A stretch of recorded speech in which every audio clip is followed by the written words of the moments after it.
Bismillahirrahmanirrahim. Alhamdulillahi rabbil alamin wassalatu wassalamu ala Rasulillahil amin wa ala alihi wa sahbihi ajma'in. Qala Allah Ta'ala fi kitabihil karim wa'tasimu bihablillahi jami'an wa la tafarraqu. Wa qala an-nabi sallallahu alaihi wasallam yadullah ma'al jama'ah atau kama qala. Alhamdulillah, pada kali ini insya-Allah kita akan menyambung lagi pembacaan tafsir kita, iaitu tafsir fi zilalil Quran yang dikarang oleh Asy-Syahid Said Qutb rahimahullahu taala. Kita akan menyambung dalam surah Al-Fatihah. Okey, sebelum ini kita telah berbincang bersama dalam surah Al-Fatihah ini, iaitu ayat yang pertama, iaitu alhamdulillah. Okay. Bismillahirrahmanirrahim dan alhamdulillahirabbil alamin. Dan hari ini insya-Allah kita akan menyentuh lagi, meneruskan tafsir kita dalam kitab ini dalam ayat Ar-Rahmanur Rahim. Ar-Rahmanur Rahim. Ar-Rahman Ar-Rahim. Qala Allah Ta'ala Alhamdulillahi Rabbil Alamin. Bismillahirrahmanirrahim. Alhamdulillahi Rabbil Alamin. Ar-Rahmanirrahim. Ar-Rahmanirrahim.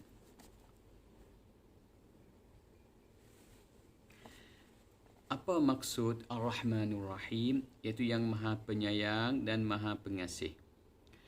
Kedua sifat ini diulangi sekali lagi di tengah ayat untuk menegakkan asas-asas hubungan yang kekal di antara Allah dengan makhluknya, iaitu hubungan kasih sayang dan belas kasihan yang merangsangkan sanjungan dan kesyukuran. Okay. Ayat ini disebutkan sekali lagi selepas kita telah sentuh sebelum ini dalam Bismillahirrahmanirrahim, dan di ayat yang ketiga dalam surah Al-Fatihah juga diulangi perkataan Ar-Rahmanur Rahim. Ini menunjukkan hubungan kasih sayang di antara Allah Subhanahu wa taala Al-Khaliq dengan kita selaku hamba-Nya Al-Makhluk. Kasih sayang Allah itu sangat tinggi sekali. Tidak boleh kita banding dengan kasih sayang yang ditunjuk oleh makhluk di antara makhluknya sendiri. Okay. Kasih sayang Allah Subhanahu wa taala, boleh kita lihat bagaimana Allah telah sebut dua sifat ini, iaitu Ar-Rahmanur Rahim, Maha Penyayang dan lagi Maha Kasihani. Ini menunjukkan bahawasanya Allah sentiasa kasih dan sayang kepada hamba-Nya. Bagaimana kita boleh lihat ya? Kita lihat dengan apa yang telah diciptakan oleh Allah Subhanahu wa taala di atas muka bumi ini, keseluruhannya untuk kepentingan hamba-Nya yang bernama manusia ini. Diciptakan makhluk-makhluk di lautan, dipenuh dengan ikan dan sebagainya. Itu semua adalah untuk kepentingan manusia. Di bawah lautan ada minyak dan sebagainya. Itu juga untuk kepentingan manusia. Tidak dikira daratan yang penuh dengan segala hutan belantara dan sebagainya. Itu juga untuk kepentingan manusia. Bukit bukau itu juga kepentingan manusia. Di atas langit sana itu juga kepentingan manusia. Diturunkan hujan itu juga kepentingan manusia.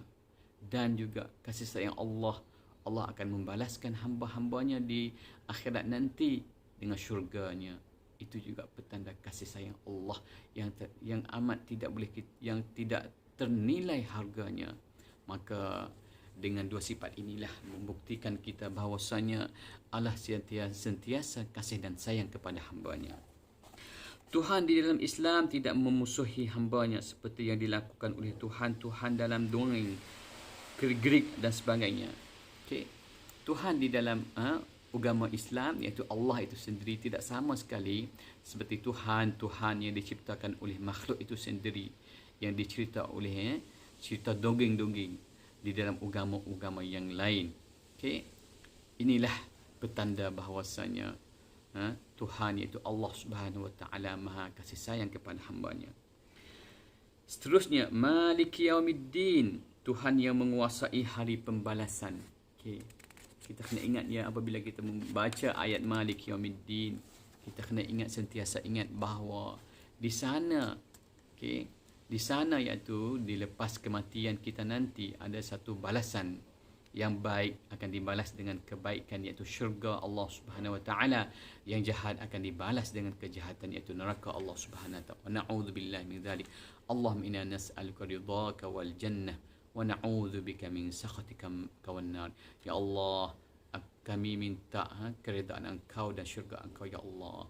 Ya Allah, kami minta jauh daripada kemurkaan Engkau ya Allah dan neraka Engkau ya Allah. Kepercayaan terhadap hari balasan merupakan satu lagi akidah pokok di dalam Islam. Ya betul, kepercayaan kita hari balasan iaitu Yaumul Qiyamah, itu dalam rukun iman. Yang kelima iaitu percaya kepada hari kiamat. Hari kiamat adalah hari pembalasan. Itu adalah salah satu pokok akidah kita yang pasti kita tanam dalam kepercayaan kita. Kepercayaan ini meletakkan pandangan dan hati manusia pada sebuah alam yang lain selepas tamatnya alam bumi ini. Ya betul, kepercayaan ini akan memberikan kita gambaran bahawasanya di sana ada alam yang lain selepas tamatnya riwayat hidup kita di alam ini. Okey, alam di bumi ini, supaya mereka itu tidak begitu terkukung kepada keperluan bumi sahaja. Kerana apa ya? Kerana supaya kita tidak terikat dengan bumi ini sahaja. Okey. Kepercayaan kita itu merangkau dan ada wawasan wawasan kita jauh di sana, iaitu redha Allah Subhanahu Wa Taala, dengan keridaan Allah iaitu syurga Allah itu nanti. Okey. Yang paling tinggi syurganya iaitu syurga Firdausil A'la. Maka marilah kita sama-sama sentiasa berdoa kepada Allah Subhanahu Wa Taala untuk kita mendapati syurga Firdaus. Allahumma inna nas'aluka jannatakal firdausil a'la. Allahumma inna nas'aluka jannatakal firdausil a'la. Allahumma inna nas'aluka jannatakal firdausil a'la. Ya Allah, kami hamba-Mu munajat dan berdoa kepada Kamu untuk memasukkan kami syurga Kamu yang tinggi, iaitu syurga Firdausil A'la ya Allah. Dan kalau apabila kita dah percaya bahawasanya kepercayaan kita di alam sana ada balasan, maka kita tidak terkungkung dan terikat di bumi ini dengan apa yang ada di bumi ini sahaja, dan tidak begitu gelisah untuk mendapatkan balasan dan ganjaran daripada hasil usaha mereka dalam usia mereka yang pendek di alam bumi ini. Okey, maka kita pun tidak terikat dengan usaha-usaha yang ada di bumi ini, usaha dengan umur yang pendek ini. Bahkan kita terikat usaha kita, sedaya upaya kita menunaikan amal kebajikan untuk mendapat pahala di hari akhirat nanti. Ketika itu barulah mereka dapat berbuat amalan-amalan kerana Allah Ta'ala. Betul, ketika itu apabila kita dah percaya bahawasanya di sana ada balasan, maka kita pun akan buatlah amalan kita kepada Allah kerana Allah Subhanahu Wa Ta'ala, dan sanggup menunggu dengan tenang dan penuh keyakinan terhadap balasan dan ganjaran amalan mereka daripada Allah, sama ada di alam bumi atau di alam akhirat. Maka dengan itu kita sentiasa menanti ganjaran pahala daripada Allah Subhanahu Wa Ta'ala. Sedikit amalan kita sentiasa mau pahala dan ganjaran daripada Allah, apatah lagi amalan-amalan yang nilainya sangat tinggi. Okay. Bahkan di sisi Allah Subhanahu Wa Ta'ala, Allah berfirman, wa man ya'mal mithqala dzarratin khairan yarah wa man ya'mal mithqala dzarratin syarran yarah. Sesiapa yang membuat amal kebaikan walaupun sebesar biji sawi ataupun sekalipun, akan dilihat oleh Allah Subhanahu Wa Ta'ala. Begitu juga sekiranya hamba itu membuat ataupun melakukan perkara yang dilarang oleh Allah, walaupun sebesar sebiji sawi ataupun sekecil mana sekalipun, akan dinilai dan dilihat oleh Allah Subhanahu wa taala. Kerana itu, kepercayaan kepada hari balasan merupakan persimpangan jalan yang memisahkan di antara hambaan kepada hawa nafsu dengan kebebasan insaniyah yang layak dengan kejadian manusia. Dan di antara tunduk kepada nilai-nilai alam bumi dengan tunduk kepada nilai-nilai Rabbani, ketuhanan.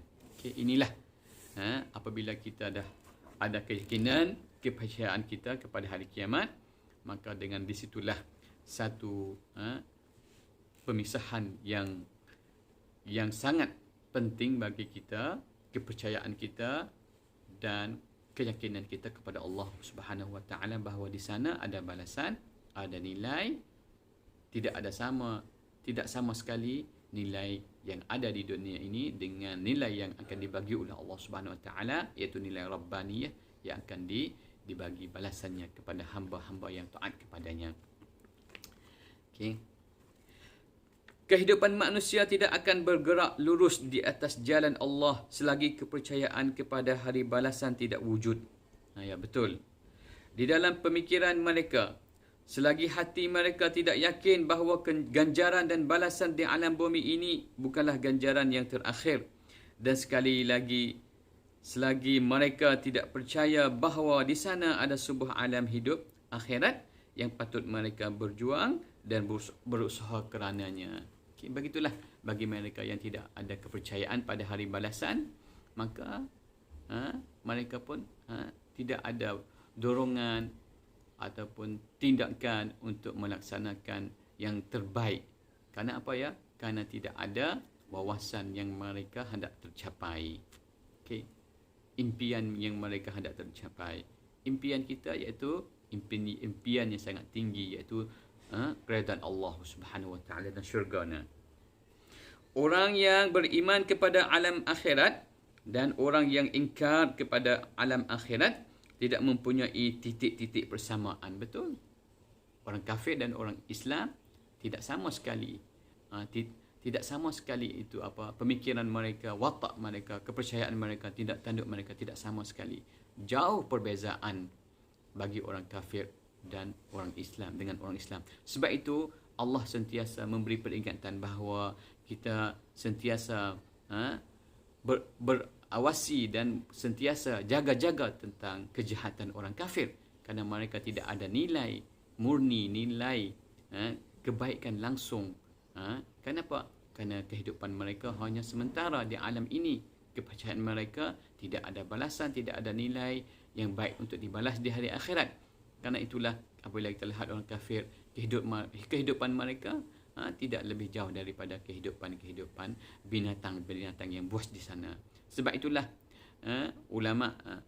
ramai para ulama telah memberi peringatan kepada kita dengan sama sekali kita patuh dan tunduk kepada orang kafir. Kenapa? Kerana di antaranya mereka tidak ada nilai kepercayaan hari balasan. Okey. Orang-orang yang beriman kepada alam akhirat dan orang-orang yang ingkarkan alam akhirat tidak mempunyai titik persamaan. Ya, betul. Okey. Ya, betul. Orang-orang yang beriman dengan orang kafir tidak ada tidak ada kesamaan ataupun tidak ada titik kesamaan di antara mereka. Okey, jauh langit dan bumi. Okey, perbandingannya terhadap orang kafir dan orang Islam ataupun orang Islam dengan orang kafir.